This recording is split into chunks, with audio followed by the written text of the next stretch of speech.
Boa noite, consciência. A hora que eu estava gravando esse vídeo era de noite. Uma noite depois do jogo do Brasil da seleção brasileira com a seleção mexicana, que terminou num empate de 0-0. Um jogo irritantemente tenso, dá a impressão de que alguma coisa pudesse acontecer nos próximos segundos ou minutos e aquela emoção que a gente esperava do gol catártico e todo mundo fazendo esse berreiro imenso pelo Brasil afora, ou pelo país afora cuja seleção marca o gol. Eu estou tendo que me policiar bastante aqui. Eu estou tendo que me policiar bastante porque eu sou signatário da ideia de que país não existe. Família não existe, país não existe, sociedade não existe, tudo isso são entes fictícios. Claro que existem pais e mães e filhos e avós e primos e tias, primas, enteados, noras, sogros, sogras, isso tudo existem indivíduos. A estratégia psicológica de se falar em família e país e sociedade ou cidade, governo, tudo isso não existe.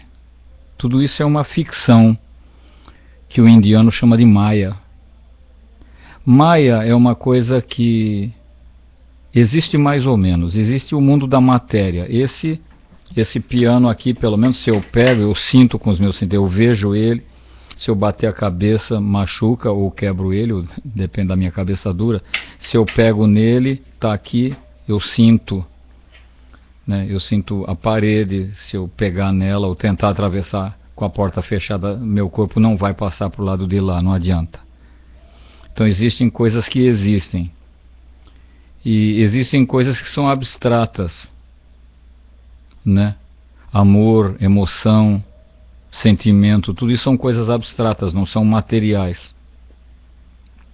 Mas estão ligadas a certas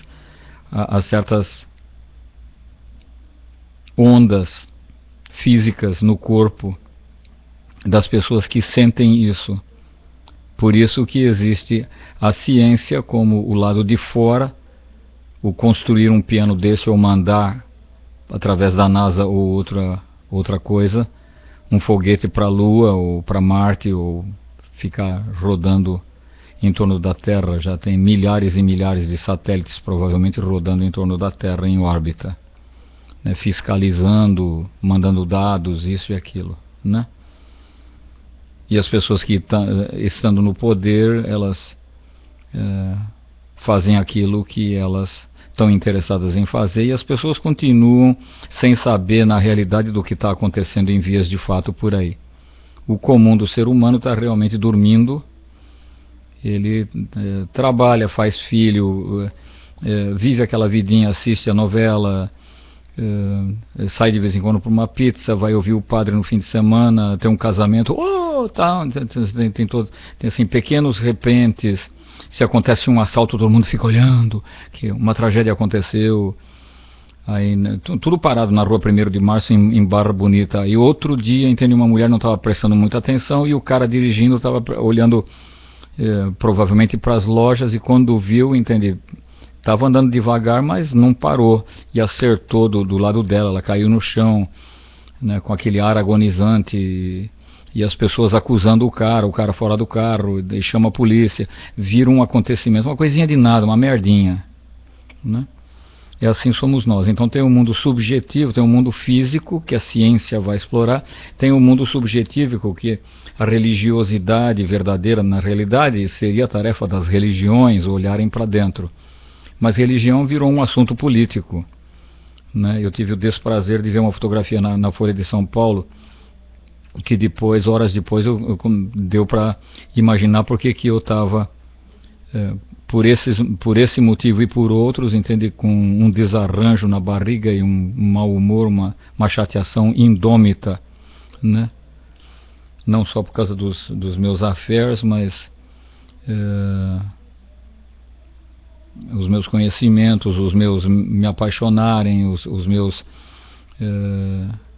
querer que a vida seja diferente do que ela é, e todas aquelas coisas, mas também ver uma fila de soldados, que daí a Folha de São Paulo não sabe dizer, que é o jornal que eu mais leio, não sabe dizer, porque eles não sabiam dizer, os repórteres não sabiam dizer se foram 1.700 pessoas que foram chacinadas ou 170, mas provavelmente foram muito mais do que 170, só a fila de homens, entende? Mas o que foi alegado é que esses homens, entende, dizem que o Adolfo Hitler terminou, mas não terminou nada. Ele acaba, esses ditadores, essa sacanagem toda continua em algum outro lugar do mundo. Então diz que foram colocados todos eles um do lado do outro em cova rasa, entende? E com as mãos amarradas, entende, virado para baixo, e tiro em todo mundo. Daí é só, entende, assassinato em massa, como fizeram com os judeus na Alemanha, né? Me dá até vergonha de ser alemão, de ter ascendência alemã, de ter gostado, de ter tanto orgulho de fazer parte dessa raça, né? E depois eu me transformei em sannyasi, que aí eu recebo um nome sânscrito. Realmente faz uma tremenda diferença você se distanciar do nome de família um pouquinho só experimentalmente, para você saber, entende, que você não é aquilo ali, que você foi condicionado a achar que você é. Já tem o fato das gônadas do seu pai, das gônadas da sua mãe, né? Do óvulo, do espermatozoide, daqui a pouco os DNAs, e você nasce com uma certa obrigatoriedade kármica, até descrita pelo seu DNA, que tudo está descrito ali, inclusive, né? Mas também o fato de você ter sido educado de uma determinada maneira e batizado de uma determinada maneira, e seu pai ou sua mãe ou alguém, em geral, não são entes iluminados, são pessoas de boa vontade. O Osho até, que é um mestre indiano controvertido, muito amado, bastante odiado por alguns e muito amado por milhares, né?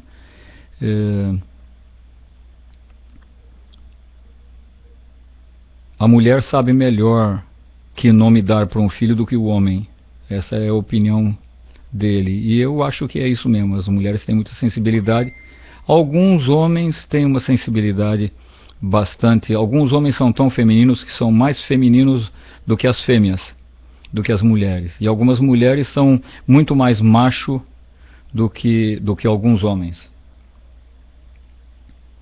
Facebook fazendo clean ali, né? No meu iPhone. Então,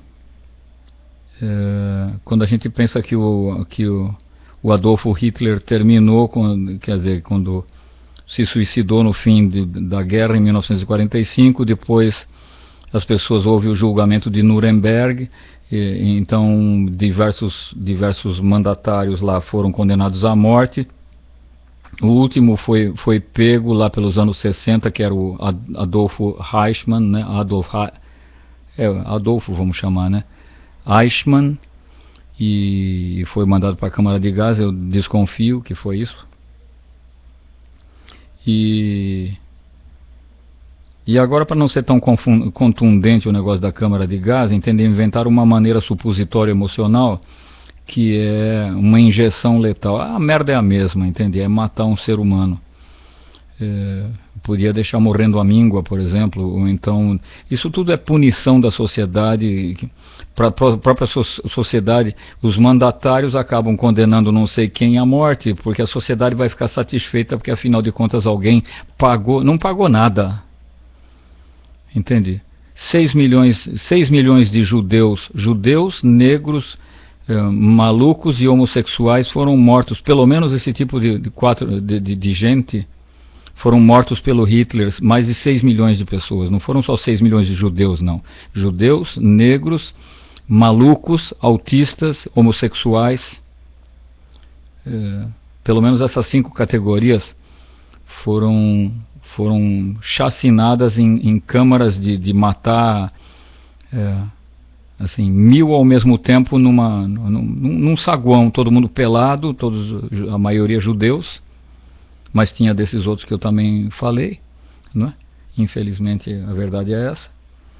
E daí joga um gás lá dentro que mata todo mundo, e depois sei lá, um trator empurra os corpos para um buraco grandão, né? Muitos eram mortos assim que colocavam, então, abriam um buraco bem grande, traziam um monte de judeu, colocava sentado em volta, assim, todo mundo em volta, assim, sentado com as pernas para dentro do buraco.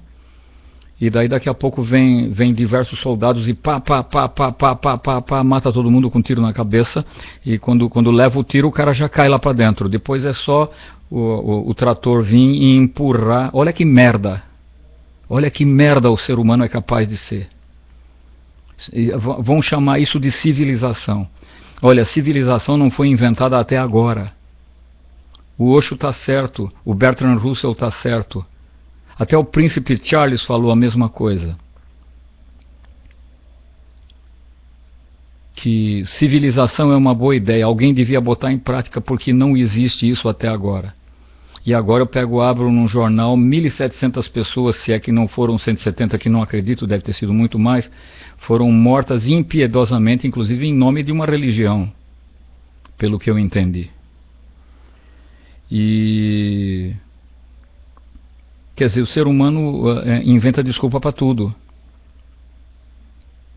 Quando se trata de matar, né? Matar para, inclusive, encampar um local cujo solo está cheíssimo de petróleo.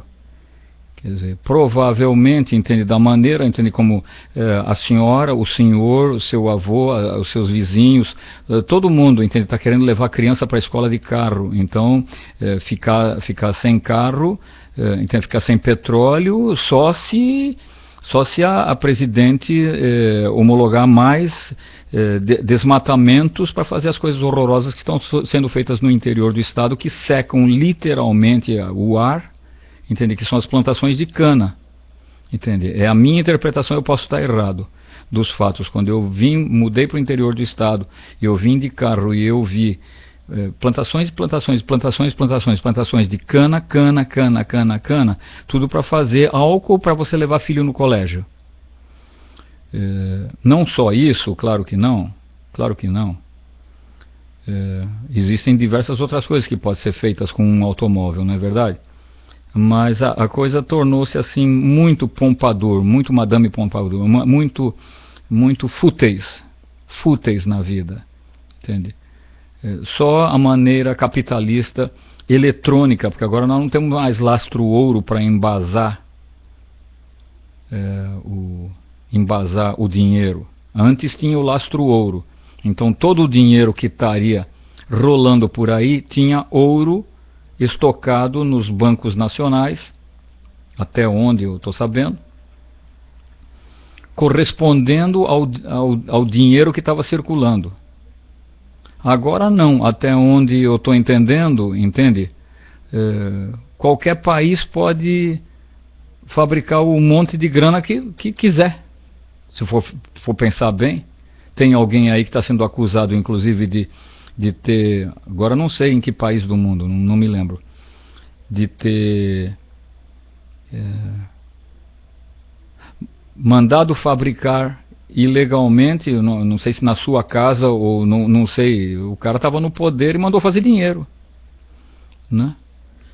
E se o cara está no poder e pode, né? Porque agora, por exemplo, quase tudo que eu faço, passo com cartãozinho. No meu caso, entendeu? Eu tenho alguns, o principal que eu uso é do Bradesco. Então eu passo o cartãozinho, eu acho muito mais prático. Entendeu? Não uso dinheiro. Quase todo mundo tem maquininha. Até o pessoal que me vende o gás, eles têm uma maquininha portátil, trazem aqui e eu passo o cartão.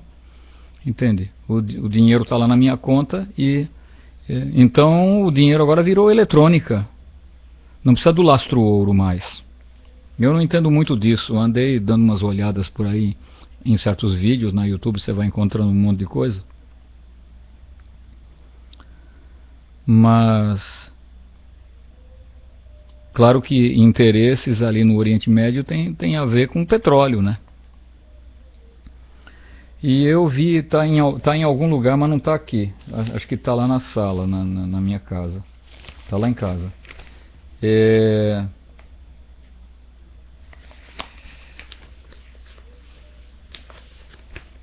Uma ideia que está sendo rejeitada, e tem fotografias, de campos imensos de milho. Milho para fazer álcool, para fazer combustível, para você levar teu filho no colégio. Ou para você ir para Jaú comprar 2 kg de açúcar, ou sei lá, o que for. Né? E felizmente não está dando certo, porque isso depreda, a meu entender, o meio ambiente. É derrubada, uma total desconfiguração total. Não tem mais uma laranjeira, uma jaqueira, não tem a riqueza das árvores, da maneira como a natureza quer. Não, Deus inventa, a existência inventa, a natureza e o mundo, e as jaqueiras, macieira, pereira, bananeira, isso, flores disso, flores daquilo, que inclusive se você for ali no Cerrado tem uma lei basicona lá de que você não pode arrancar plantas exóticas de lugar nenhum na estrada se você estiver andando. Não pode, é proibido. Proibido por lei. Pois destruir a mata atlântica para plantar cana de açúcar para você levar filho no colégio, para fazer álcool, devia ser crime. Aí, de novo, Folha Cotidiano, Folha de São Paulo, eu peguei esse negócio aqui, dizendo que pela primeira vez o estado de São Paulo tem os 4 subtipos de dengue. Eles analisaram amostras de 1.300 pacientes e diz que um dos tipos não foi registrado, mas todos os outros foi. 4 sorotipos do vírus de dengue estão circulando na macro-região metropolitana de São Paulo. Grande São Paulo, mais cidades vizinhas. A situação inédita no estado pode gerar casos mais graves. Isso da Folha de São Paulo, 7 de junho de 2014. E eu estou bastante interessado, tanto que essa revista Planeta aqui é de 1979, é de 2009, não sei porque eu disse isso. Eu acho que de uma certa maneira eu parei de viver em 1979, não sei porquê, viu? E fala muito das marcas da devastação, falando sobre o aquecimento global. Eu estou falando isso daqui só para dar uma descarregada, para abrir minha boca para falar. Eu adoro gravar. Não tenho... É como aquela senhorinha lá do Centro Espírita, ela fala, eu falo do meu coração, falo sem preparar discurso em casa, nada, eu só venho e falo. Então só estou falando, eu estou com as revistas aqui e peguei esse jornal para falar dos quatro tipos de dengue, que já tem 4. E aqui na última frase, na última página da parte de ciência mais saúde da Folha de São Paulo Cotidiano, também do mesmo dia, 7 de junho de 2014, a entrevista com um certo Bill McKibben, é um ativista ambiental dos Estados Unidos. Ele diz que corporações fazem muito marketing e não usam seu poder político para mitigar danos. Ele diz que empresas se omitem no combate à mudança do clima.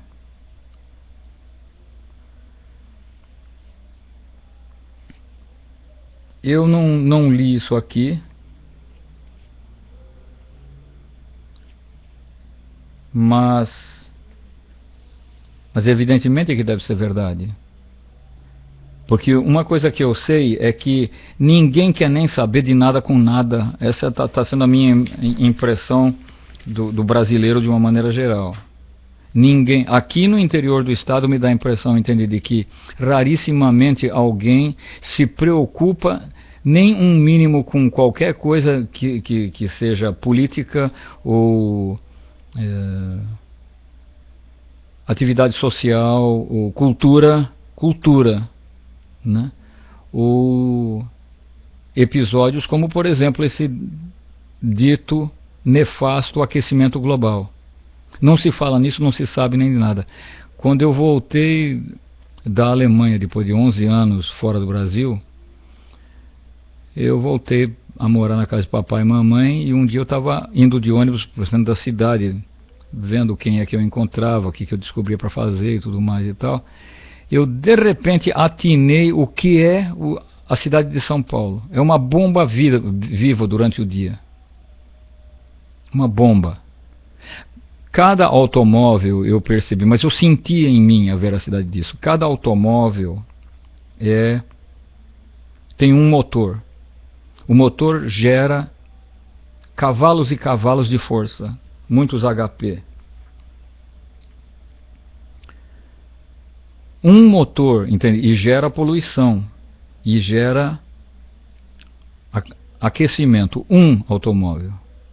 Agora imagina 1, 2, 3, 4, 5, 6, 7, 8, 9, 10, 11, 12, 13, 14, 15, 16, 20, 30, 100, 150, 1000, 1450, 500 mil, sei lá quantos mil automóveis por dia transitam para lá e para cá, histericamente para lá e para cá, como se todas essas pessoas estivessem correndo, como uma amiga minha. A gente mal tem tempo de conversar. Ela está sempre, se você perguntou, oi, tudo bem, como é que tá? Oi, tudo jóia. Olha, na correria, sabe, não para e só corre, não para e só corre. E daí eu tenho um vídeo desse mestre iluminado, fantástico aí para mim, né, para o meu gosto, que é o Osho, dizendo, quando alguém perguntou para ele, do que eu estou correndo que eu não consigo parar? Será que tem alguma coisa que eu não quero ver? E aí ele responde, o que você não quer ver é você mesma. De repente você vai e fala meia hora, falando e explicando e comentando em torno disso, dando a entender que a gente corre muito para fugir de si próprio, que a gente não aguenta perceber quem somos e o desastre que vivemos. Um tremendo desastre. Entende? São milhões de pessoas literalmente insatisfeitas com a maneira que tem de viver. Quando um casamento, por exemplo, já não anda mais e você já não sabe mais por que está junto, mas continua junto por vício ou costume, entende? Mas alguma coisa lá dentro de você fica ebulindo, ou pelo menos imaginando, caramba, o que você está perdendo, que está vivendo nefastamente com uma pessoa que você não ama mais, que o amor existiu, mas qualquer um sabe que depois de 2 anos e meio de paixão, ou existe um amor para segurar, porque a paixão vai embora, entende? E vai embora logo, no máximo 2 anos e meio. O Osho diz 3, a minha experiência é que no máximo 2 anos e meio. Depois vira costume. Então, se houver amor, sim. Se não houver amor, é um desastre, porque depois que a paixão for embora, dentre outras coisas, essa paixão serve muito para a reprodução biológica. É fortíssimo. O cara é capaz até de se arriscar a ser morto de tanta paixão, tanto tesão por uma determinada mulher, ou vice-versa, né? Mas acontece mais do homem para as mulheres. Então a pessoa às vezes é capaz de arriscar o pescoço, arriscar a vida, entende? Para transar com alguém com quem, entre aspas, não devia. E isso tudo gera uma brutal insatisfação, entende? As pessoas não podem transar, não podem se relacionarem sexualmente, não podem ser felizes. Jogadores de futebol eram instruídos, ha, ha, ha. Todo mundo dá risada, mas não tem graça, entende? Durante todo o período de Copa e que antecede, entende? Mesmo que você tenha esposas, não transarem. E outros grupos também. Pessoal que está nos exércitos também. Para dar uma quebrada de galho, entende? Eu vi assim uma série, tanto que eu mudei completamente o nome do meu trabalho, que eu chamava de Tenko, em homenagem a um menino japonês chamado Tenko, de uma lenda. Mas acontece que outro dia eu descobri, ou uma amiga descobriu para mim, que Tenko também é o nome de um campo de concentração, é uma série da televisão japonesa a respeito, ou internacional, sobre um campo de concentração de mulheres que eram aprisionadas, como há poucas semanas atrás aconteceu, de 200 mulheres serem raptadas para serem utilizadas como escravas sexuais para soldados, por exemplo. Uma nojeira. O ser humano, voltei de novo, é a segunda vez que eu volto de novo, entende? A humanidade é um troço que não existe, que tinha que ser posto em prática. Civilização é uma ideia que não existe na prática. Existe no papel, existe nos livros de história. História da civilização. Eu tinha um livro lá em casa, que não era nem do meu estudo, mas acho que do meu pai. Estava rolando lá em casa. História da civilização. É ridículo. Civilização só tem guerra, morte em massa, assassinatos. Só os grandes assassinos da história da humanidade, entende? Alexandre o Grande, um grande assassino. Napoleão Bonaparte, outro grande assassino. Benito Mussolini, outro grande assassino. Adolfo Hitler, outro grande assassino. Idi Amin, outro grande assassino. Marco Polo, eu não sei se acho que não foi um grande assassino, mas foi um grande expedidor. Agora, se ele matou gente ou não, isso eu estou por fora. Mas a história, entende? A gente devia jogar tudo quanto é livro de história no lixo. Eu ouvi Osho dizer isso e fecho em número e grau. Devia jogar tudo fora, começar tudo de novo. Jogar tudo no lixo, todo o passado da humanidade. In totum, como ele diz. In totum. Parar de falar no passado. Porque existe uma diferença na Índia, inclusive, entre história e Purana. Purana é outra maneira de encarar a história. Purana vai falar dos mitos benéficos. Purana vai falar, entende, de Jesus, Buda, Lao Tse, Mohammed. Vai falar, entende, dos grandes criadores de alguma coisa que presta na humanidade. Joana d'Arc, que seja, Giordano Bruno, que foi morto, Nicolau Copérnico, como é que é o nome daquele? Galileu Galilei. Galileu Galilei, o que eu soube é que ele foi convidado pelo Papa e o pessoal do clero ali, velhinho já, 70 e poucos anos, cansado, foi levado, fizeram ele ajoelhar e conversar com o Papa, e o Papa falou: você está falando coisas que a Terra gira em torno do Sol, mas na Bíblia está dizendo que o Sol gira em torno da Terra, então nós queremos que o senhor vá lá no seu livro e risque essa parte e negue que o senhor falou isso. O Osho diz que ele era um homem de bom humor, e não só isso, era um senhor velhinho, 70 anos, cansado, não estava mais afim, não estava mais aguentando. Ele falou: não tem importância, eu risco fora e até escrevo ali, entende, que desculpe, isso foi um erro meu, mas o Sol gira em torno da Terra, o senhor está satisfeito? Aí todo mundo sorriu, satisfeito, os bispos ali, as pessoas que estavam da Inquisição, né? E o Papa ficou satisfeito também. E Mas ele tinha um senso de humor, ele ainda fez um comentário. Eu mudo sim, não tem importância, o senhor me desculpe. Eu mudo sim. Mas isso não vai fazer diferença para o Sol e para a Terra, porque a Terra vai continuar rodando em torno do Sol. Mas eu mudo aqui, é isso que o senhor quer, eu mudei.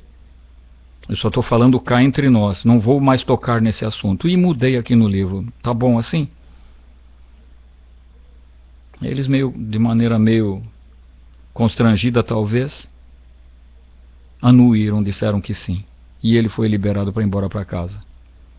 Porque e ele sabia, que ele disse que não vou mudar, quer dizer, dar uma de machão. Não vou mudar, vai ficar assim porque eu quero que vai ficar e atacar de ego, tá com fogo nele. E foi isso que fizeram com milhões de pessoas. Não sou só eu que estou falando. Tem um livro que se chama mais ou menos 3 milhões de mulheres mortas. Eu estava no ônibus indo embora para casa lá em São Paulo, alguma coisa cochichou atrás de mim, eu olhei para trás, estava uma senhora no banco que é um pouco mais elevado do que o meu, e eu olhei e dei de cara escrito na capa, eu vou até verificar no tio Google ali, 3 milhões de mulheres mortas, ou alguma coisa mais ou menos assim. Porque esse negócio chamado Santa Inquisição matou milhões de mulheres. Milhões de pessoas acusadas de possuída pelo demônio, homens e mulheres, mas na maioria dos casos mulheres. E a historiadora, que é uma amiga minha, uma senhora chamada Anita Novinsky, que conduz em São Paulo, dentro da Universidade de São Paulo, o Laboratório de Estudo sobre a Intolerância, ela lançou um livro, até a capa é terrível. Mostra um episódio da tal da Santa Inquisição, mas na realidade tem uma mulher sendo esticada é uma espécie de pau de arara. Muita gente passou por tipo de pau de arara nos anos 60 e 70, não foi? Aqui no Brasil. Então as pernas eram amarradas lá embaixo e tinha um torniquete, uma roda lá que ia girando e tensionando, e ela era amarrada pelos braços. E nua da cintura para cima, com os seios à mostra. Já coloca a mulher num estado de extrema vulnerabilidade. Terrível. Então, os braços estão esticados, com as cordas amarradas lá em cima da máquina, deitada assim ela, né? E a máquina lá embaixo é uma cama, uma espécie de cama, né? E a máquina lá embaixo com uma roda que tem uma catraca. E eles vão girando a catraca. Girando a catraca, puxa os pés. E puxa os pés cada vez mais. E puxa os pés cada vez mais. O senhor pode desligar o vídeo, não tem importância, não vou me ofender. Pode desligar. Agora, se a senhora aguentar, se você aguentar, mais um pouco, gira a catraca. E aquilo vai puxando. E ela é deixada lá. Daqui a pouco volta, pergunta, a senhora dormiu com o demônio? Ela diz, não senhor, não dormi com o demônio. Crack, mais um ponto na catraca. E sai de perto e daqui a pouco volta. A senhora tem certeza que não dormiu com o demônio? A maioria delas não aguentava. Algumas que aguentavam chegaram a arrancar as pernas, os ossos. Olha que horror, isso se chama, terceira vez que eu vou falar, isso se chama humanidade, que não existe. Isso se chama civilização, que não existe. Não existe até hoje. Existem alguns indivíduos que são relativamente civilizados. Eu próprio sou uma pessoa que a duras penas estou aprendendo a observar meus ciúmes, meus ódios, meus defeitos, aceitar a mim mesmo, entende? E procurar aos poucos, cada vez mais, através de terapia floral, terapia disso, terapia daquilo, meditação principalmente, meditação ativa, técnicas bioenergéticas, Tai Chi, Lian Kun, Karatê, que quase fui fazer, e alguma arte marcial, alguma sabe, coisas assim, tentando assumir a responsabilidade de ser um ser humano um pouco melhor, um pouco menos possessivo, um pouco menos ciumento, um pouco menos carregado de ódio, um pouco menos rancoroso, um pouco menos apegado. a mesquinharias. Eu sou um ser humano em processo tentando isso, assim como diversas pessoas que eu conheço, com quem me relaciono, pelo mundo inteiro. Quer dizer, num dos Facebook já chegou em 5.000 e tem outros dois, entende, que está por volta de 1.000 ou 2.000 pessoas que eu conheço superficialmente. Claro, você não espera que com 5.000 pessoas, mas eu conheço uma pá de gente e diversos, eu sei como é que são seres humanos que se consideram em processo, como a Ana Terra, que é a Ana Vigiani, aqui em Barra Bonita, que é professora de yoga, e diversas, Ana Cláudia Baroni, meu amigo Clodoaldo Prazade, sabe, a Nice Peixoto em São Paulo, a Shanti Devatara lá em São Paulo, na Zona Norte também, a Cibele Anurag, uma pá de gente, e essas pessoas que eu conheço, o Everton, entende? A Aline Neumann, a Josiane lá de Santa Catarina, em Porto Alegre, a Emília, são centenas de pessoas. O Vamberto está tentando, aqui da Rádio Eclusa de Igaraçu, conheço pessoal da Umbanda e de outras, né? Não sei o nome complicado, do Ricardo e da Marlene Coimbra, sabe, as pessoas estão tentando, a Valdete Premal está tentando, as pessoas estão querendo fazer uma terapia, estão querendo fazer meditação, estão querendo se aprimorar, estão começando a perceber um pouco melhor ou um pouco pior, entende? O lixo que tem por dentro, na confiança de que, como diria o Osho, entende? De que você, debaixo desse lixo, conforme você consegue limpar através de meditações catárticas e de diversas formas de terapia, como o Lian Kun é uma delas, entende? Porque primeiro impressiona você começar a crescer em consciência e você perceber a merda que você tem por dentro, o lixo que você tem por dentro, né? Mas se você tem pelo menos algumas pessoas que te amparem, que são amigas, que incentivam você, olha, continua, porque isso é só quando você começar a perceber, entende? O rancor, o ciúme, o ódio, a merda que você tem, isso, aquilo, debaixo de tudo isso, conforme isso for aos pouquinhos limpando, debaixo disso tem você em toda a sua glória, entende? Tem a maravilha que você é. O pouco que você conhece de si mesma, muitas vezes é um lixo quando você começa a crescer em consciência. Que você vai começar primeiro a perceber as porcarias que você tem por dentro, que te enfiaram na cabeça e que não são verdade. Porque quem são as outras pessoas que não conhecem a si próprias para afirmarem coisas a respeito de você como se te conhecessem? Elas não sabem quem são. É hilariante. Elas não sabem quem são e vão dizer para você que você não presta ou que você é ótimo. Você tem que tomar cuidado com isso também. Se alguém disser que você não presta, é um julgamento e você tem que desconsiderar. Mas se alguém disser que você é maravilhoso, é outro julgamento e você tem que desconsiderar. Que o que vai valer em sua essência é você perceber quem você é. Conhece a ti mesmo, diz Jesus, e você não precisa de mais nada. Gautama Buda vai dizer, entende? Conhece a você mesmo. Lao Tse vai dizer, você tem que saber quem você é. O Osho vai dizer isso, o Ramakrishna vai dizer isso. Dr. Mikao Usui, que redescobriu o Reiki, vai dizer que você tem que conhecer quem você é. O Prashanto vai dizer isso. Eu vou dizer isso para você, que você tem que conhecer a si próprio. Conforme você conhece a si mesmo, você não precisa nem saber de mais ninguém, porque tudo fica implícito, você começa a perceber coisas cada vez mais.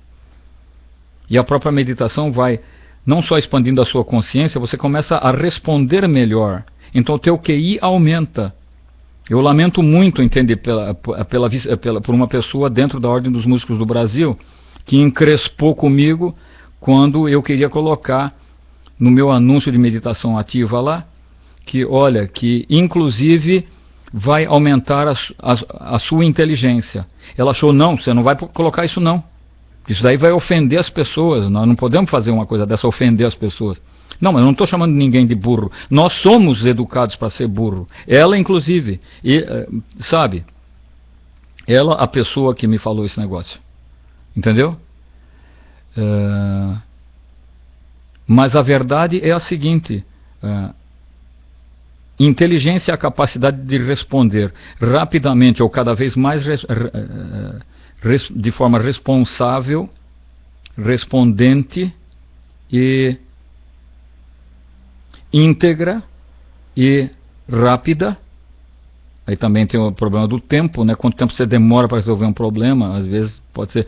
Então, quanto mais limpo você tiver, os seus canais começam a se abrir cada vez melhor, porque eles foram fechados pelos processos de educação. Você foi levado a acreditar que você é uma bosta. E não é verdade. Não é verdade. Pode ter muita porcaria que entrou em você. Porque todo dia nós temos um tipo de meditação que você tem que fungar ar para fora. Ou então colocar loucura para fora. Ou então emitir certos mantras fortes que você vai expelir coisa para fora. São diversas meditações que são destinadas a você colocar lixo interior para fora. Giberish é uma delas. Giberish é uma língua que não existe. É uma língua que... Você falar uma língua que você não conhece.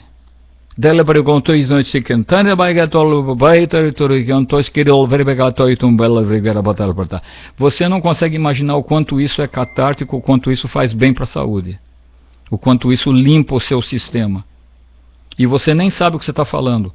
Mas aquilo limpa, quando você faz isso 20 minutos e de repente você para, é um bálsamo. É um monte de lixo que você colocou para fora sem precisar xingar ninguém. De filho da mãe, sabe? Mas a gente, quando está andando por aí, a gente é ofendido, humilhado, espezinhado. Não em Barra Bonita, mas em São Paulo, a quantidade de vezes, entende, que te chamam de seu filho da puta, sai da rua, seu desgraçado, entende? Quase que te joga o carro em cima. Teve um domingo que o cara com um Fiatzinho cinza, ele praticamente jogou, eu estava assim... Desci da calçada na rua para ver se o ônibus vinha vindo, e o carro vinha vindo e tinha 10 metros de rua para ele transitar. Não, ele jogou o carro em cima de mim e saiu de perto. Quer dizer, querendo me dar uma ameaçada, como se estivesse me dizendo, sai da rua, desgraçado. Então tudo isso você engole gente da sua família que você, sabe, que você mal viu mais gordo, entende, mais vende não sei onde, e diz que você é um idiota. E principalmente se for da família, ou às vezes um pai que não presta atenção, entende? Que não tem muito cabimento, não sacou que isso não se faz, entende? Menosprezando de alguma maneira você. Então, pai e mãe, entende? Destroçando você é um negócio terrível, né? É um negócio que faz mal. Até na Bíblia diz, entende? Que se é admoestado, não existe praga pior do que mãe que te espezinha. Praga de mãe é terrível, uma terapeuta me disse. Então melhor que você esteja bem com a sua e com seu pai, e eu esteja bem com a minha e com meu pai. Meu pai, eu consegui estar bem com ele antes dele falecer. E estou tendo a grata honra de estar bem com minha mãe de uns certos anos para cá. Porque se eu ou ela alguém tivesse ido embora para outra há uns anos atrás, ia ficar uma lacuna. Se ela tivesse ido embora muitos anos atrás, entende? Ia ficar chato, entende? Se eu não tivesse conseguido, entende, me reconciliar com ela.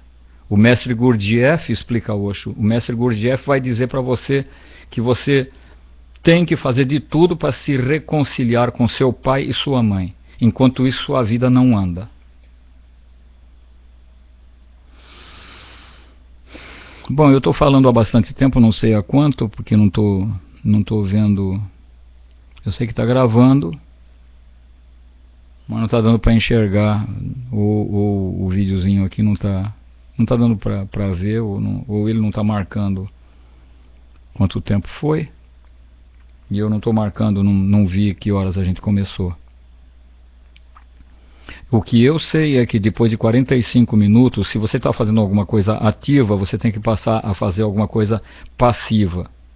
Se você está fazendo alguma coisa passiva por 45 minutos, quando chegar em 45, você tem que mudar para ativa. Porque o nosso relógio biológico é assim. Ele funciona de 45 em 45 minutos.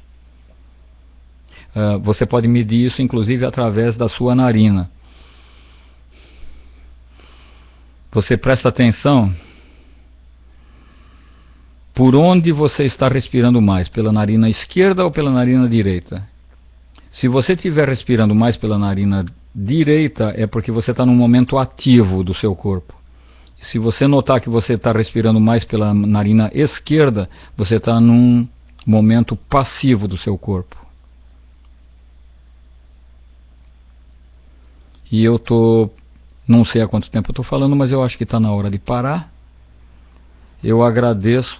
Eu ainda tenho aqui uma revista que depois eu vou falar a respeito do Tristeza Faz Bem, que esse negócio é um psiquiatra norte-americano, deixando claro que antidepressivo não é sempre que você precisa tomar, mas também fala da química da paixão, que é um negócio muito interessante. Por que a gente se apaixona? Por causa de cheiro do outro que ativa coisas no nariz, são feromônios. A gente fala da próxima vez, tá bom?